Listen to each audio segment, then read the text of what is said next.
Hey, what's up, guys? Welcome to English Football Club Barcelona, your Barcelona channel in English.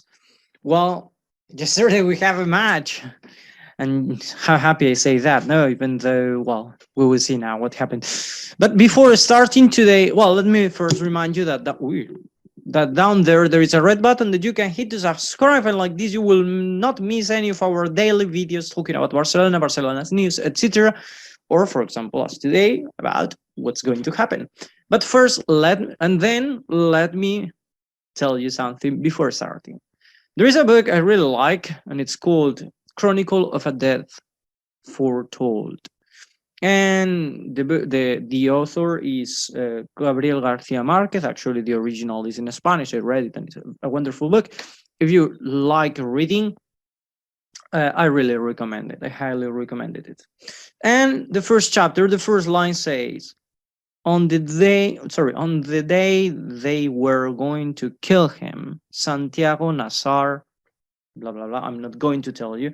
But as you can see from the title and from the first line, it indicates you what happened. So, and it's going to explain, like a chronicle, like a newspaper, how Santiago Nazar was killed. And why I say this, you will see now. Let's start.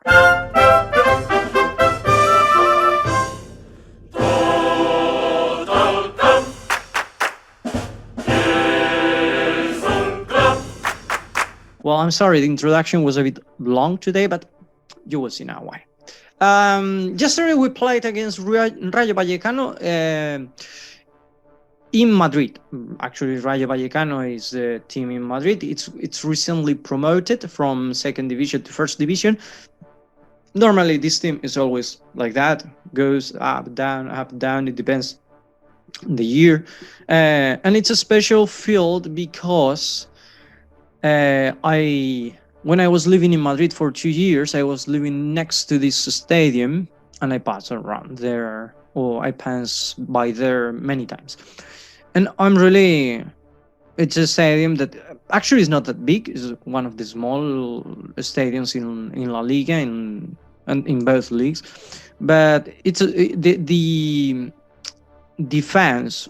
They have a very, very strong fans. Actually, one of the things that I didn't like it from yesterday was the insult I heard many times. I heard son of a things like that all the time, and I was like, man, you can say something, but you should at least a bit of respect, Anyway, let's see how we played. This was the starting 11. As I told you, Piqué and Eric Garcia are going to play. Of course, Araujo is injured. The other defenders, Lenglet, more or less, but Samuel Umtiti, Koeman, he doesn't trust on him. And Eric Garcia did a great match against Real Madrid. He had that fail in the goal against Lucas Vázquez. And then Piqué, nothing about Sergi. Piqué just showed his problems. He's not in his best level. The good thing is that when he has to take the ball out of the area playing by the mates, he has a very good vision. But out of that, as defender, he's having many problems this year. Then we have Jordi Alba, of course, and then Sergi Roberto. I think Koeman was a bit hard with Mingueza. It's true that Mingueza was not strong the other day playing against Vinicius. There is a say that in football that if the ball passes, the player shouldn't pass, and Mingueza tried just to stop the ball, not to stop Vinicius, and many times he paid for that. Many times Vinicius, that is very dangerous, and this year it has performed one of the best. For me, I think it's the best season he has done in Madrid, or he's doing in Madrid. The other day he didn't perform strong enough to stop Vinicius. And I'm not saying you have to hit Vinicius at all. I'm saying if the ball passes, you grab the player or knock the player. You don't have to injure the player. I'm not promoting injuries here. Of course, I wish long health for Vinicius and for any player. but you have to be a bit more confident, and that's the fail. That's where Mingueza was a bit weak the other day. So Mingueza got out, and Sergio Roberto there. That personally, just correct. He didn't do a great match. Then in the midfield we had Busquets, that is the best we have in there. Nico and Coutinho. Coutinho because we don't have Frankie De Jong, and Nico. Many people say that Gavi was on the bench because he was because Koeman wanted to give minutes to Nico. He didn't want to happen what has happened with Pedri, etc. No, I don't think so. In my opinion, it's because the other day Gavi didn't perform a great match. I told you the numbers against Cruz were very different. Gavi touched like 19 balls in 90 minutes or 80 minutes, and Cruz got 40 balls, and both failed the same, 2 balls. So passing, I'm talking about passing. So I think the incidence of Gavi in the team the other day was quite bad. Personally, what I seen Gavi, he didn't perform a good match, and then Koeman thought that maybe it's time to give minutes to Nico. Nico, that was one of the best. Actually, I got surprised when I saw that Koeman substituted Nico in the minute 80 when he was the best in Barcelona. And the antagonist, well, I'm not sure how to say that in English, but the other face of the coin, or the other side of the coin, we have Coutinho, who performed a really bad match yesterday. He tried to dribble, he tried everything he knows, but he lost many balls. Many of the times nothing, not a good match at all, really. And then we had Memphis, Kun, and Dest. This was because first Ansu Fati was injured. He was out of the list at the last minute because he has problems with the right knee. I hope he recovers soon. And then Dest as a wing, well, he doesn't have that quality, I think. And Memphis more or less is in the same tonic as always. He has ideas, but he cannot perform them. I don't know what's going on with Memphis, and Agüero was out of his shape at all. I mean, he was slow. His participation was a bit not really much important. He had some chances, but not clear enough and not easy enough. And the other day, I think he scored against Real Madrid because he found the ball and not because he created a great chance. And Dest, well, as the commentary said during the match, he's a right back because of something, and this is because he doesn't have goal. I mean, he can sometimes shoot a ball, and maybe he's lucky and he scores. But the other day and yesterday, he showed that he's not a man of goal. He had 2 chances against the goalkeeper. Yesterday, actually, he was alone. And he sent the ball to my house, because actually my house was right exactly there where I was living before. It was exactly in the place where he sent the ball. So what do you want me to tell you? I think this Koeman's invention was trying to do something, but later the chances didn't help much. I mean, Gavi fell another one. It was not his night. Then Demir was a bit weak. It was not the same Demir as at the beginning. And the same for almost all the players who get in.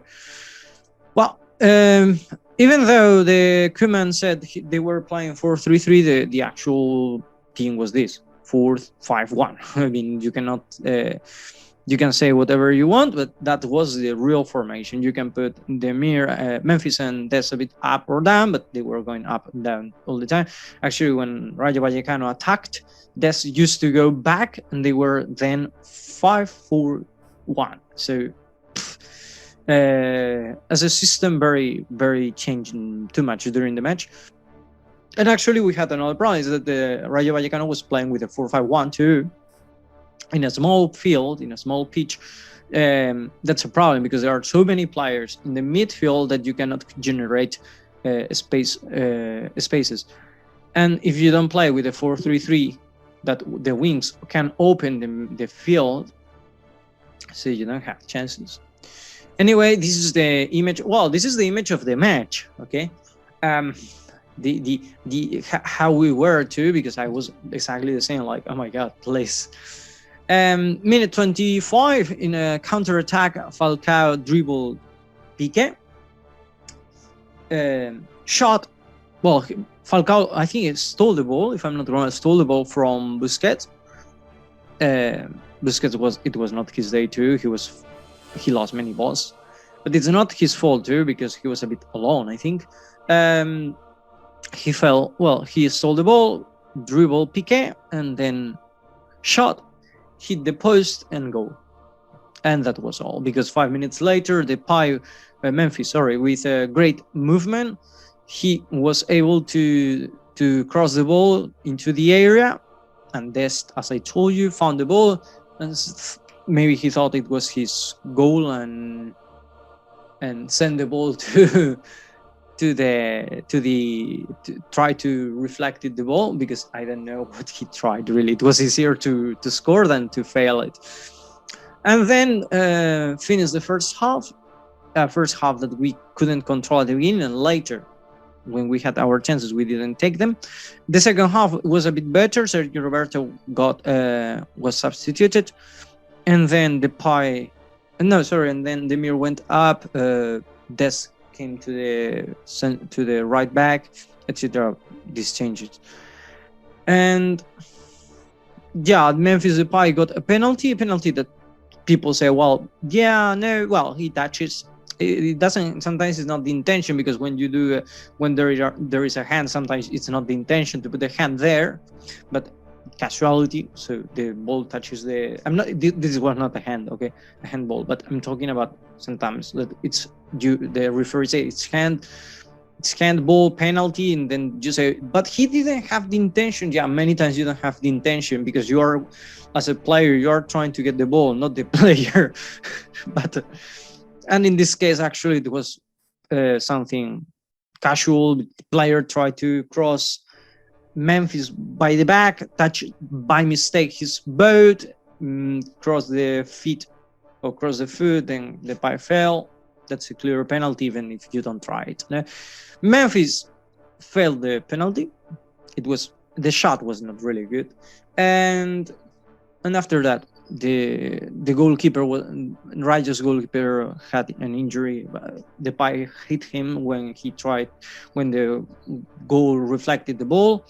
The goalkeeper reflected the ball in the penalty. Then the pie went for the ball, hit the goalkeeper's head, and after that, the many injuries. Many times the game was stopped. That's why Barcelona got 8 minutes extra time, but not even that was helped the team to score. Even Gavi had a chance, but to send the ball, hit the ball wrong by he hit the ball wrong actually, and nothing. We couldn't win. With the attitude, you cannot say the players fell much too. It was not their best day. And what happened? It was what it was expected, what everyone wanted, or was screaming or was asking for, except Koeman, of course. And Koeman left Barcelona. But Laporta decided during the flight back to Barcelona that Koeman should be substituted. And we will talk about that in another video.